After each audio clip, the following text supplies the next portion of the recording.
बनकर उभरेगा।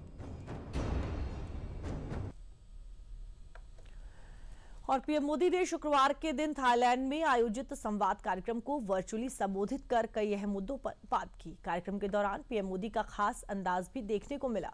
संवाद कार्यक्रम में पीएम मोदी ने क्या कुछ कहा, इस रिपोर्ट में देखिए।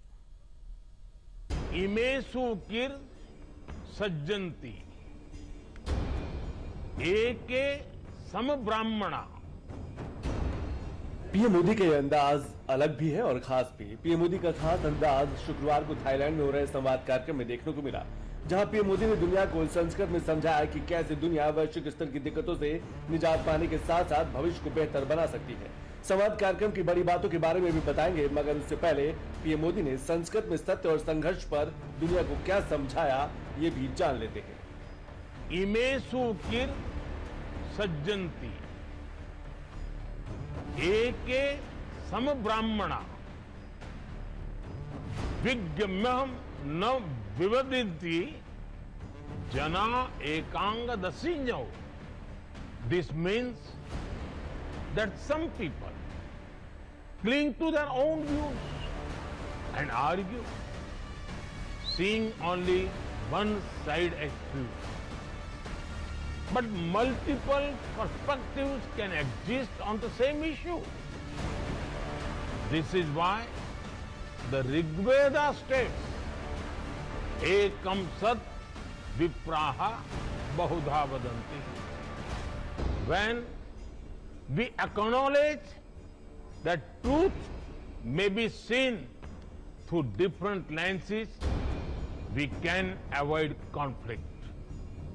पीएम मोदी ने संवाद कार्यक्रम को संबोधित करते हुए कई मुद्दों पर चर्चा की। संवाद के दौरान पीएम मोदी ने जिन अहम मुद्दों पर चर्चा की, आपको उनके बारे में भी बता देते हैं। रामायण और थाईलैंड की रामकीन दोनों देशों को जोड़ती है। भारत और एक्ट ईस्ट नीति और थाईलैंड की एक्ट वेस्ट नीति एक दूसरे की पूरक है। संवाद का एक प्रमुख उद्देश्य संघर्ष से बचना भी है। पीएम मोदी ने पर्यावरण संकट पर भी चिंता व्यक्त की है। भारत की ओर से बौद्ध विरासत को बढ़ावा देने के लिए किए गए प्रयासों का भी उल्लेख किया है। नालंदा विश्वविद्यालय के पुनरुद्धार पर भी चर्चा की है। संवाद के चौथा संस्करण 14 से 17 फरवरी तक थाईलैंड में आयोजित हो रहा है।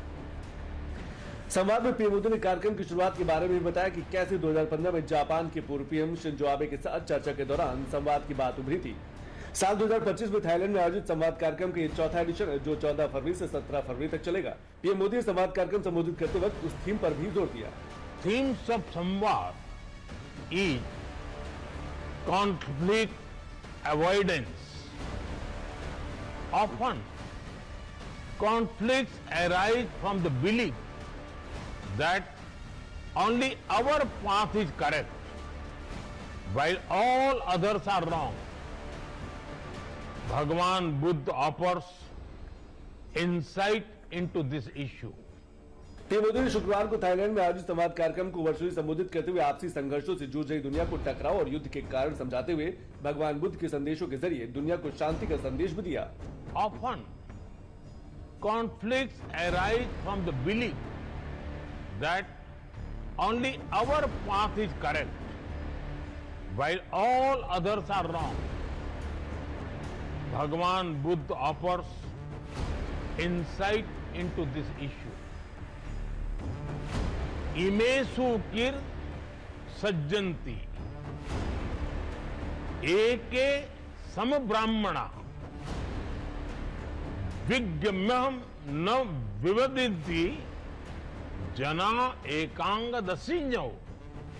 This means that some people cling to their own views and argue, seeing only one side as true. But multiple perspectives can exist on the same issue. Thailand में आयोजित संवाद कार्यक्रम को वर्चुअली संबोधित करते हुए पीएम मोदी ने भारत और थाईलैंड के बेहद पुराने और गहरे सांस्कृतिक संबंधों के जुड़ाव को भी खास बताया। Friends, India and Thailand share deep cultural ties that span over 2000 years. The Ramayana and Ramakien connect us. Our shared reverence for Bhagavan Buddha unites us. आज के दौर में दुनिया के सामने सबसे बड़ा संकट पर्यावरण में हो रहे चिंताजनक बदलाव का है। संवाद को संबोधित करते हुए पीएम मोदी ने बताया कि भगवान बुद्ध की शिक्षा में पर्यावरण संकट का समाधान है। Today, conflicts extend beyond people and nations. Humanity is increasingly in conflict with nature. This has led to an environmental crisis that threatens our planet. The answer to this challenge lies in the shared traditions of Asia, rooted in the principle of Dhamma. Hinduism, Buddhism, Shintoism, and other Asian traditions teach us to live in harmony with nature. We do not see ourselves as separate from nature, but as a part of it. We believe in the concept of trusteeship and as advocated by Mahatma Gandhi. Thailand में आयोजित संवाद कार्यक्रम से PM Modi ने दुनिया को भारतीय संस्कृति और बौद्ध धर्म की विरासत की अहमियत के बारे में बताया। साथ ही पीएम मोदी ने भारत और थाईलैंड के मजबूत रिश्तों की सराहना भी की। और अगली खबर, यूपी की राजधानी में